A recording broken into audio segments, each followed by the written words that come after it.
Iniintriga ng mga netizen ang aktres na si Kim Rodriguez kay re-elect Bulacan Governor Daniel Fernando matapos kumalat ang mga larawan nila together.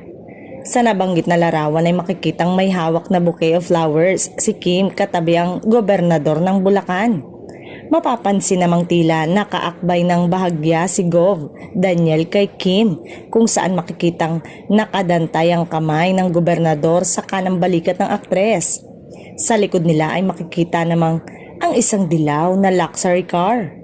Hindi naman sigurado kung kailan kuha ang nabanggit na larawan at kung bakit magkasama sila, subalit pinag-uusapan na nga ito sa social media, partikular sa social media platform na Reddit.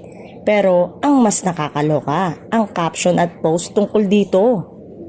Tanong ngayon ng mga netizen ay kung anong meron sa kanilang dalawa at kung totoo raw bang milyones ang umano'y natatanggap na ayuda ni Kim sa nabanggit na public servant. Sa TikTok video naman ni Kim ay tila binuska siya ng mga netizen, subalit hindi naman ito pinatulan ng aktres at pasimpleng binara lamang. Deadma sa basher basta may Daniel Fernando, say ng isang netizen. Pero simpleng tugon dito ng aktres, pikit. Obviously, hindi direktang sinagot at pinatulan ni Kim Rodriguez ang mga patutsada ng netizen patungkol dito at hindi siya pikon. Samantala, wala pang reaksyon, tugon o pahayag tungkol dito si Gov Fernando o maging ang talent manager ni Kim na si OG Diaz.